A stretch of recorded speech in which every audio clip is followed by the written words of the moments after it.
En Venezuela, el gobierno prohibió la marcha convocada para este día por el dirigente de la oposición, Leopoldo López. Lo hizo poco después de que López ratificara su decisión de entregarse a las autoridades. Un rotundo no a la censura motivó la protesta de este lunes, protagonizada por estudiantes y miembros de la sociedad civil. Mientras los jóvenes estudiantes siguen protestando en las calles, mientras los jóvenes estudiantes se les reprime el gobierno nacional, la realidad es que los medios de comunicación no están transmitiendo esa realidad. Los manifestantes consignaron un documento que fue recibido en medio de intensas medidas de seguridad por un funcionario de Conatel. Nuestra única exigencia es que se transmitan las miles de movilizaciones, marchas que se están realizando a nivel nacional. El presidente de Conatel, William Castillo, recordó que existen leyes en Venezuela por las cuales deben regirse las comunicaciones en el país. Niega que exista censura en los medios nacionales. Venezuela es un país libre. La información circula de manera libre.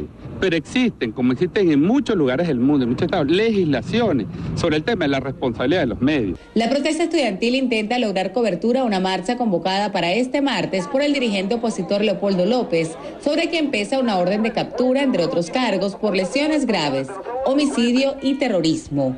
El destino es la sede del Ministerio de Interior y Justicia. Sin embargo, el punto de partida, que era Plaza Venezuela, cambió, pues el jefe de Estado convocó poco después y en coincidencia a una actividad oficialista en ese punto. El punto de partida lo estamos diciendo de Chacaíto, porque precisamente no queremos confrontación. Esa es parte de la lucha no violenta. El Estado tiene que ser el primero que tiene que garantizar que esto se dé de la mejor manera. Con oposición y oficialismo en la calle, se arribaría la jornada número 12 de protestas en el país a menos de una semana de que el 12 de febrero, Día de la Juventud, un episodio de violencia aún no esclarecido por las autoridades, dejara saldo de 3 personas fallecidas y más de 60 heridas.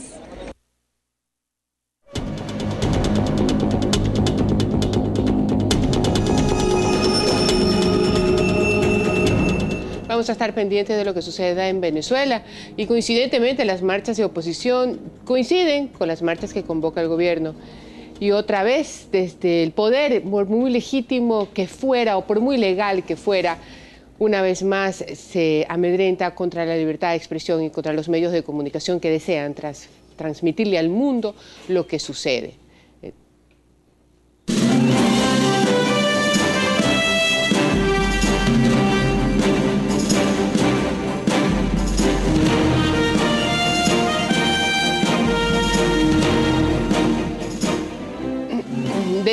Desde este día viernes, las Fuerzas Armadas empezarán a distribuir el material electoral a los 24 cantones del Guayas. Mientras tanto, permanece en las bodegas de la delegación provincial. Son 9.666 kits que se encuentran resguardados por el Ejército. El director de la Delegación Electoral del Guayas aseguró que las juntas intermediarias y los miembros de las juntas receptoras del voto están listos para la jornada de este domingo. Las oficinas del Registro Civil del Gobierno Central y las oficinas del Registro Civil Municipal van a laborar este domingo de las elecciones en horario ininterrumpido desde las 8 de la mañana hasta las 3 de la tarde. Habrá facilidades para que los ecuatorianos puedan obtener la cédula de ciudadanía con el fin de que acudan a sufragar sin ningún inconveniente. Recuerden que el único documento que deben de llevar a la hora de votar es la cédula.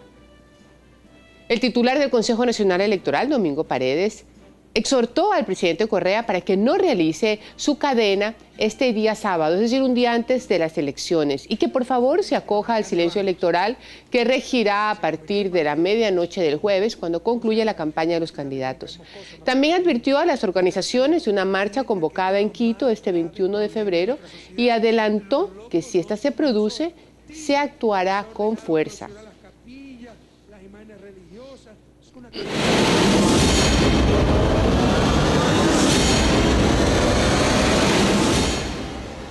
En una entrevista publicada hoy por el diario El Comercio de Quito, el presidente del Consejo Nacional Electoral se refiere a los pronunciamientos electorales difundidos en las cadenas de los sábados del presidente Correa. Destacamos 2 de las preguntas.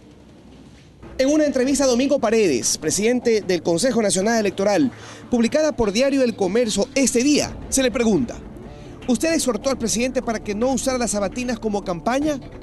Él responde: las sabatinas tienen una naturaleza informativa, pero también es un gran esfuerzo de educación.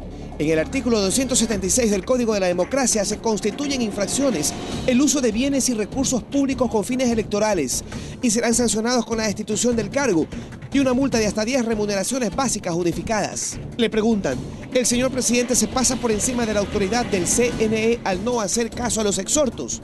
Responde, en ciertos casos sí, supera a la autoridad electoral, no porque ésta esté por encima del gobierno, sino que en este periodo especial como primera autoridad a veces se pasa la línea del límite. Eso se lo debo reconocer y se lo he dicho.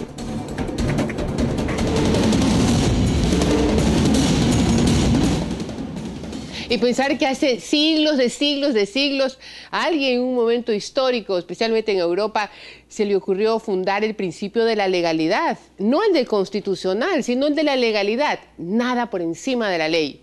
Pero parece que aún existen las excepciones. Y dicho por un funcionario público. Mire usted. Nos tenemos que ir a un corte comercial, pero al volver, Valerio Estacio, candidato a alcalde de Guayaquil, nos contará su propuesta electoral. Quédese en Teleamazonas, ya volvemos.